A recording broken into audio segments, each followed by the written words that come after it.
Everett, you're like a little brother to me, man. I don't like doing these kind of videos. I don't do this kind of thing, but I love you, bro. And I mean, I need somebody to talk to about this, especially somebody who knows what it was like where we grew up. You know what it was like there. Because when I got my memory back, like I mentioned, I told you about that. It's crazy. I'm seeing a therapist. Things are good. I'm feeling better. The memories are vindicating. But the thing about repressed memories is that it literally means you lost part of your mind. And in my case, it was a really important part. And when I got my mind back last year, it was covered in shit. But the cool part is, underneath all the shit, there was enough information to polish a turd effectively. And against my therapist's recommendation, here's said turd. He said that mischaracterization is detrimental to my psychophysiological wellness. So he dutifully told me not to do that. But I'm gonna polish a turd. I'm gonna give it a little elbow grease or it won't shine, right?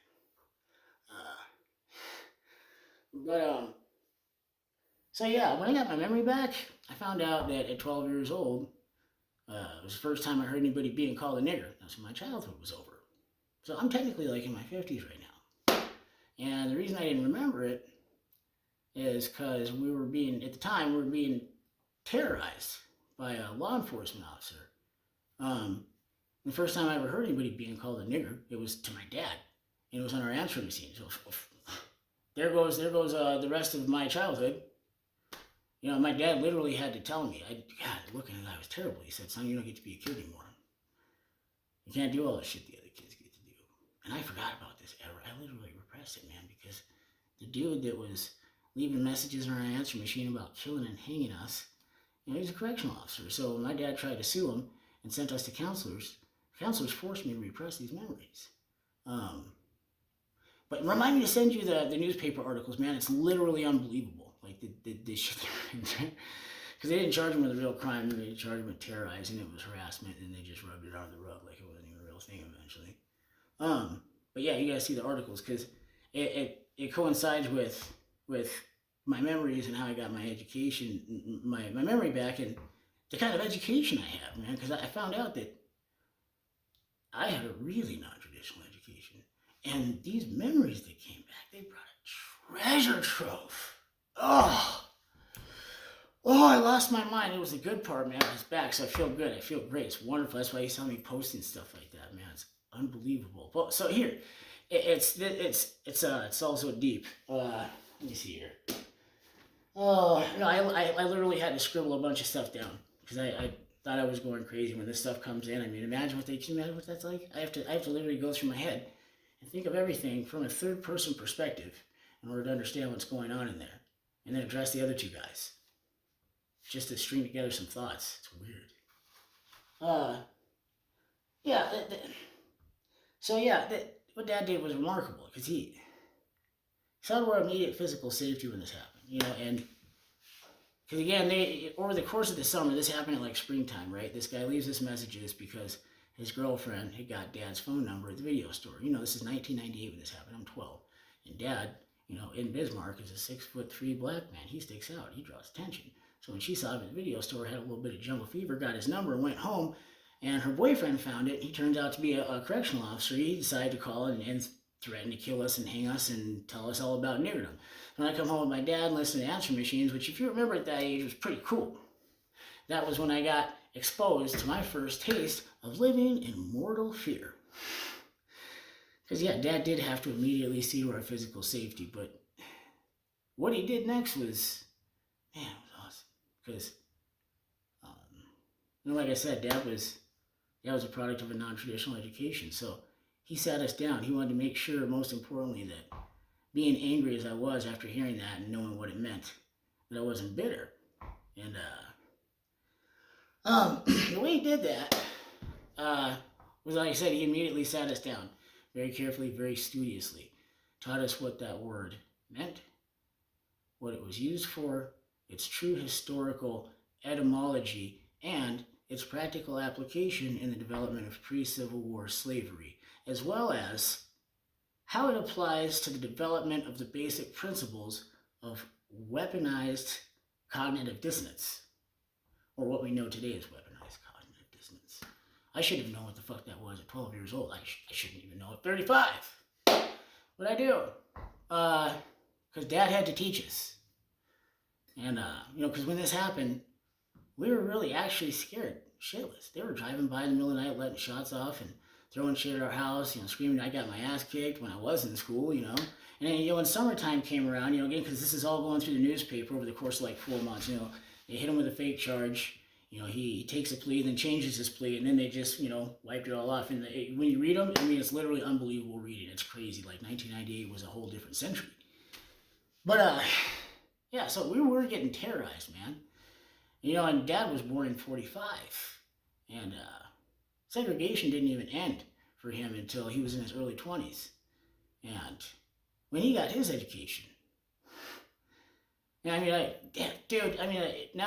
the kids have it pretty bad because their curriculum is now monopolized with active shooter drills, which compromises the quality of their academic pursuits. And it's unfortunate. Kids shouldn't have to go through that.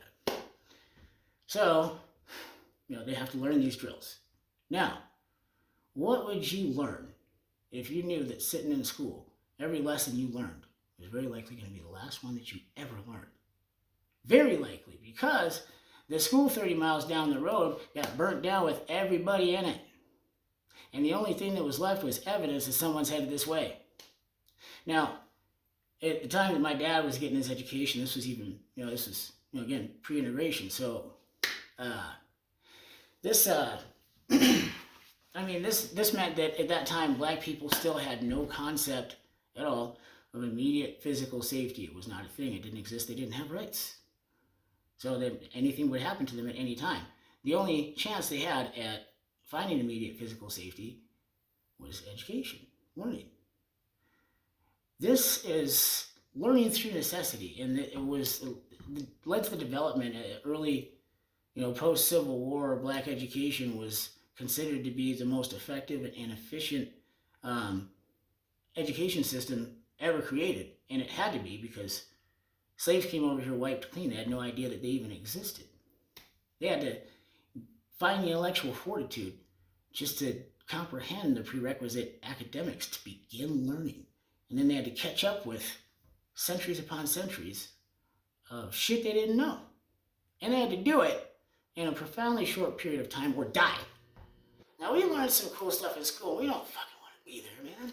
Imagine what they learned. Imagine what you learned. What would you teach somebody if you knew this was the last thing they would ever hear in their life? Or what would you want to hear if you knew it was the last lesson you would ever want to get or ever get? You can't get a better value or quality of education anywhere. Because everything that they learned was based in profound moral fortitude, because the first thing you want to teach somebody if you know that they don't have very long to live is how to enjoy the little precious time they have left. In order to do that, you got to be able to teach them as much as possible about this precious time that they have, to know all the different ways they can enjoy it. So it was an ultra hyper condensed education that was gleaned from refinement of the education that was already there that people had. So when Dad started teaching us about this, he applied the principles of his education. Again, in Catholic school, where you went to school, there's no pass or fail or grade system. Your academic shortcomings, get your ass kicked. That's education. You have to learn shit or die. So when he started teaching us, he sat us down, he's teaching us, and I was mad. I was so pissed off. I said, Dad, there's no way that these people are going to let just a word control them like that, Dad. They wouldn't do that. And he said, son, it wasn't, physical violence that, that kept them there.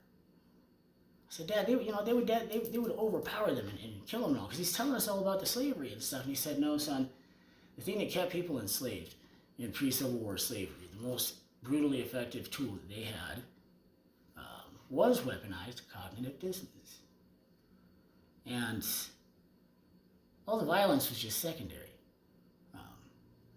And what weaponized cognitive dissonance was, and this is the crazy thing, because Dad said he had to teach us exactly what the word nigger meant. And you can't learn any word, he said, without understanding its antonym. And there is no antonym in any known language anywhere for the word nigger, which is the greatest blasphemy possible because it defies the laws of our existence that demand balance. This definition of unspeakable, horrible darkness should not be able to exist by itself without an exact antonym, unless that antonym was obscured by darkness somehow. So, when I was mad, and I said, Dad, why? What's going on here, Dad? And he said, son, the way this happened, the way he said it to me was, he said, son, the central defining characteristic of sentient existence is adaptability. That means the more we do something, the better we get at it. So you can get any job in this world that you want, son, and get really good at it. But I'm telling you this so that you can understand the work of a slaver. Because it's our nature to get better at things that we do. As slavery developed, they got better at it. They got better at their job. They got so efficient at it over the generations of brutal refinement that they could do their entire job and strike subservience into the person and fear and everybody that hears with just one word. They did their job with just one word, by the time they got there. It doesn't matter what word that is. Nigger. And the way that they got to do that, the way they got to that point, the refinement of cognitive dissonance it speaks directly to the profoundly dark nature of the word. Because for slavery to be successful, they couldn't bring black men across the ocean. The human spirit's indomitable. Black men fought. They fought no matter what. So in order to get them to go compliantly, they had to take the black man out and create a nigger. That's where the brutality starts. Because in order to start the slavery, they originally went over there for some gold and diamonds, right? But started the slavery to really begin it, because you got whole tribes of people you got to fight. You snatch some kids, and that's what they did. They'd snatch kids. That was the slavers' routine, because here comes the snare for the parents. We got more slaves, and we can keep the parents compliant now because we will brutally torture these kids until they are meek as sheep. But it's even more sinister than that. Because, Dad taught me the use of that word.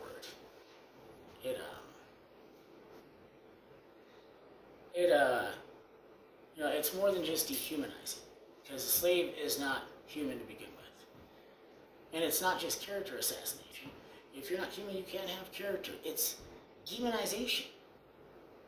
They used that word after they took the black man out of them, because when they said it, everybody who heard it got scared because, there's this big, dangerous, scary nigger. They're stupid and they're dangerous and they don't know what they're going to do. They could do anything. They're liable to do anything.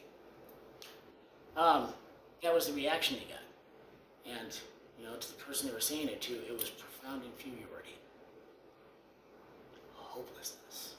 So, when Dad was teaching us this, how do you say that? How do you say that? That's right. The way they got to that word,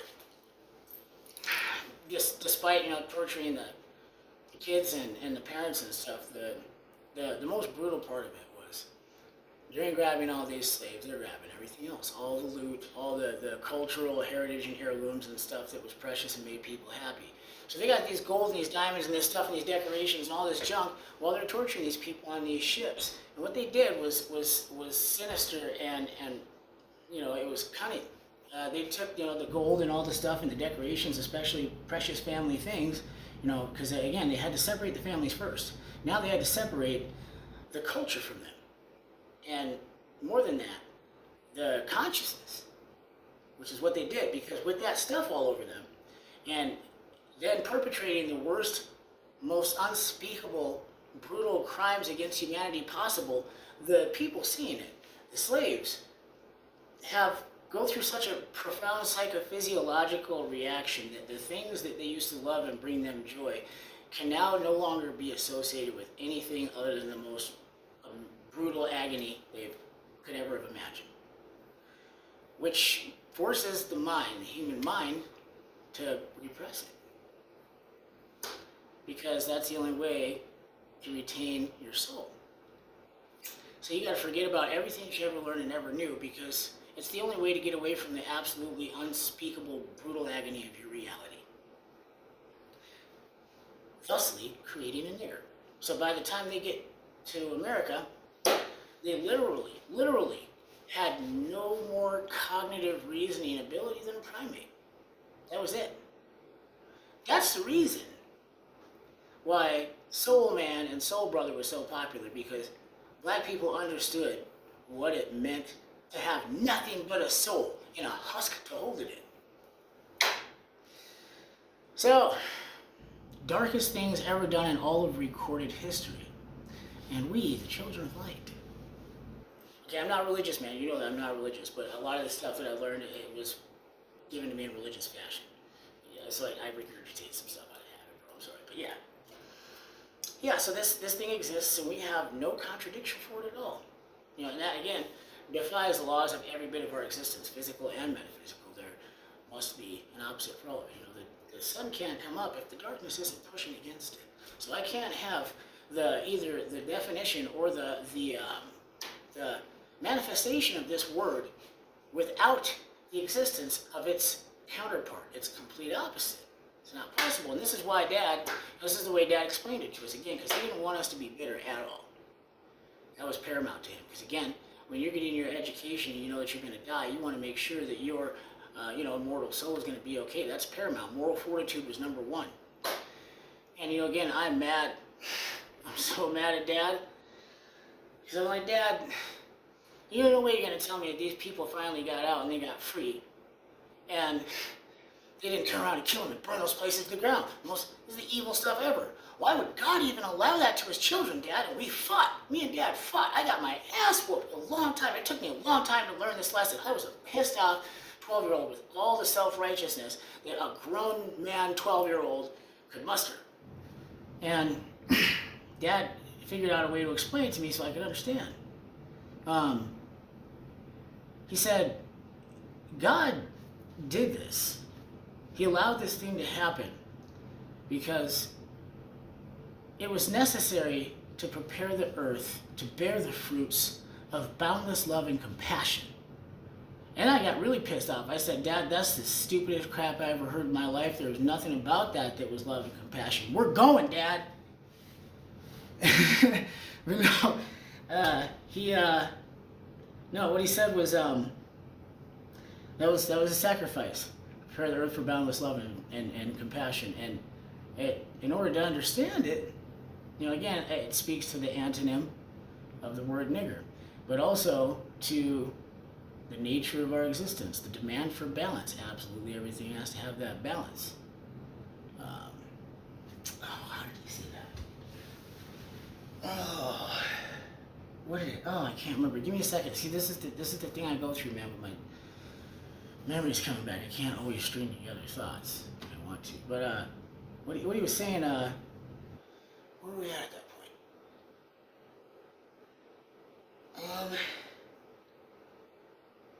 Yeah, that's right. Yeah, so boundless love and compassion. How is this possible? How did it come from that? And again, like I said, the balance. So all those things that were being done, where did it manifest? In boundless love and compassion. Now, imagine this, man. Just think about this, and this is what's messing me up. Okay, so imagine one day, you wake up, like you've been, they were so brutalized, they literally were not even aware of their own existence anymore, just like a dog. And one day, you become aware of your existence. Somehow, you manage to gain, through the cleverness of the human spirit and God's grace, some little intellectual sliver of intellectual fortitude, and it allows you to be aware that you actually exist. And the first thing the information that comes in from this little sliver of intellectual fortitude is, categorically, every aspect of your existence is pure agony. All of it. So is the existence of those who brought you into this world, and the only relief you're ever going to get is death. It's the first thing you learn. And again, in order to maintain balance, our nature demands us to crave the things we don't have, especially what's painful and bad. So that's the first thing they learned.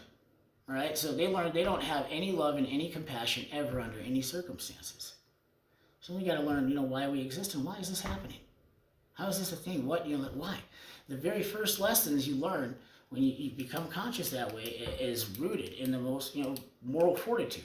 But more than that, because of the way they were wiped clean, literally starting innocent and fresh, means that the original education of Civil War, the development of black education post-Civil War, was rooted fundamentally in the most purified, refined, profound form of moral fortitude that has ever been on the earth since Christ.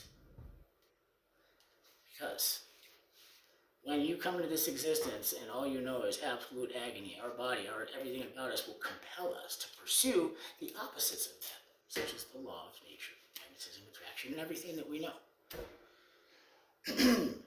So, the way Dad explained it to me again, so that I wasn't bitter, so it wouldn't mess me up,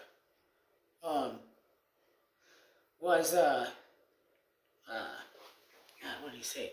He talked about the light. He referred to it as light. Because what could we possibly create? What could we have that could possibly contradict or be the antonym for the darkest, most evil things ever perpetrated against God's children? What is the ultimate good and light? What is it? How do we find it? What are we going to do to contradict this word? He told me how to contradict it. He gave me the way to contradict it and practical application. What he said was he talked about the divine logic of balance. The divine logic of balance is the antonym for nigger.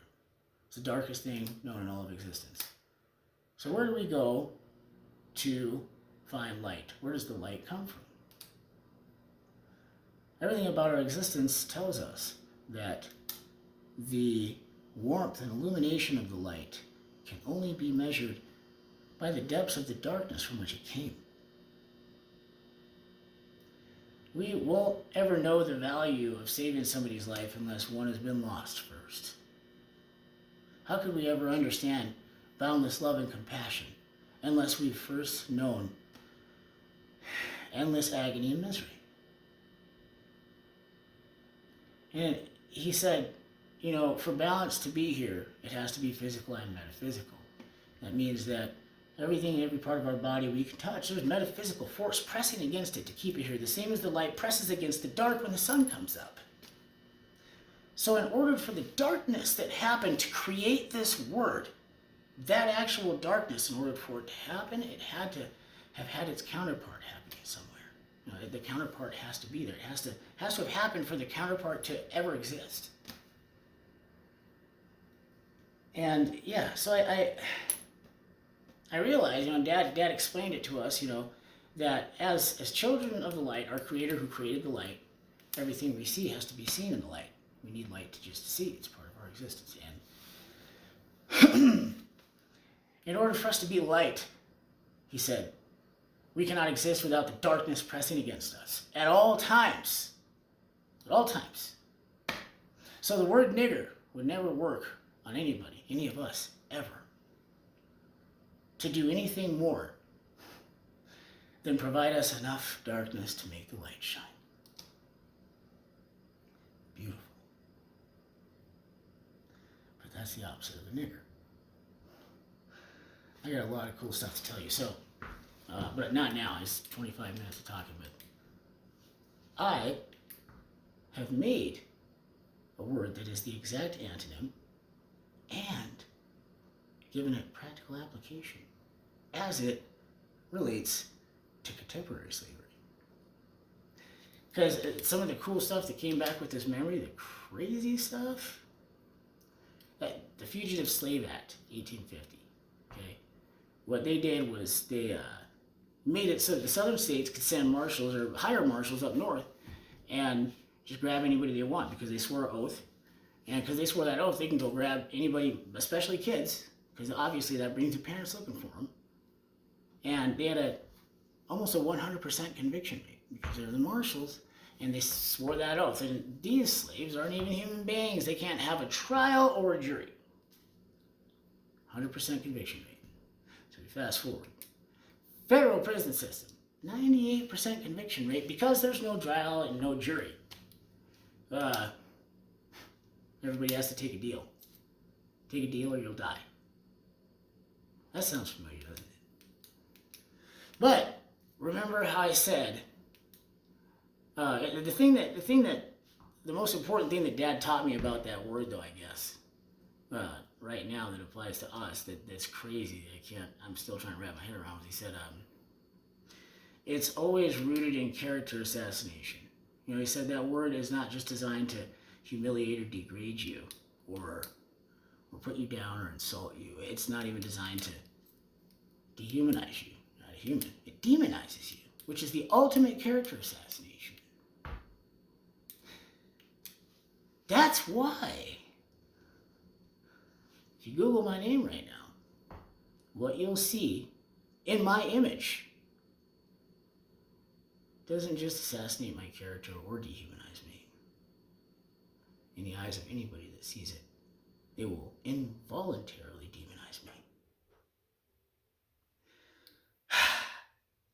But,